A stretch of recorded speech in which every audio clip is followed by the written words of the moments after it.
Неге Қазақстандағы мұсылмандар кісі өлтірген адамды ұрыны және Сычуан шошқа етін жақсы көретін Тоқаевты мойындап келеді?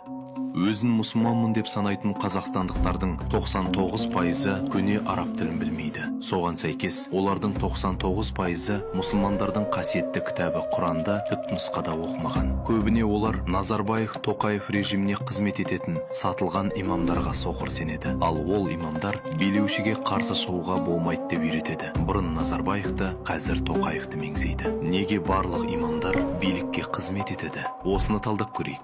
Имамдар жалақыны қайдан алады және Қазақстандағы мешіттер қандай қаражатқа салынып, қандай қызмет көрсетеді? Қазақстан мұсылмандары діни басқармасы елдегі мұсылмандардың жоғарғы органы болып табылатын республикалық діни бірлестік. Қарапайым тілмен айтқанда, барлық мешіттер мен имамдар осы ұйымға бағынады. Мемлекет КМДБ-ны тікелей қаржыландыра алмайды. Өйткені бұл конституцияға қайшы. Қазақстан зайырлы мемлекет. Сондықтан КМДБ жыл сайын қайырымдылық деп аталатын ұйымдар арқылы миллиардтаған теңгеге қаржыландырылады. Мұндай негізгі қайырымдылық ұйымдардың бірі Банк Центр Кредит. Дәл осы банк арқылы КМДБ-ға жыл сайын миллиардтаған теңге бөлінеді. Бұл қаражат қарапайым мұсылмандардың садақасы емес. Бұл Назарбаев пен Тоқаев ұрлаған ақшалар. Олар өздеріне тәуелді адамдарды қайырымдылық жасаушылар ретінде көрсетіп, сол арқылы КМДБ-ны қаржыландырады.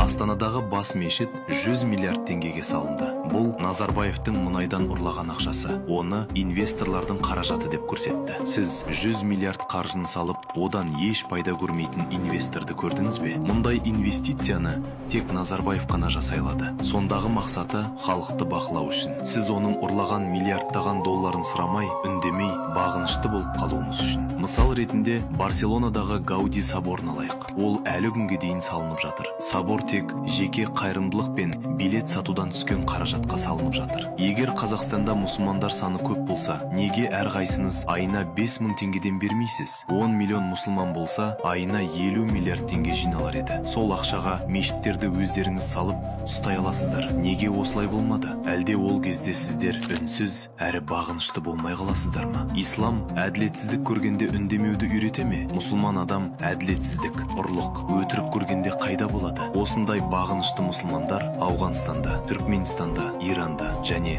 басқа да артта қалған елдерде бар. Мұндай мұсылмандардың құлдардан қандай айырмашылығы бар? Мұсылман Алланың құлы.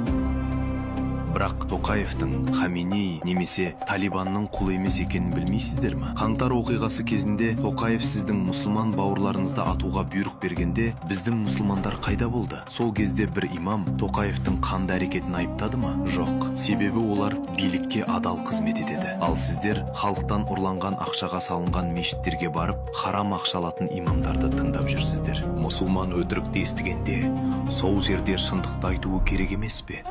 Әділетсіздік көргенде оған қарсы тұруға тиісті емес пе? Егер солай болса, неге сіздер әлі күнге дейін кісі өлтірушіні, ұрыны және 2 рет қуырылған Сычуан шошқа етін жақсы көретін Тоқаевқа қарсы үн қатпай отырсыздар?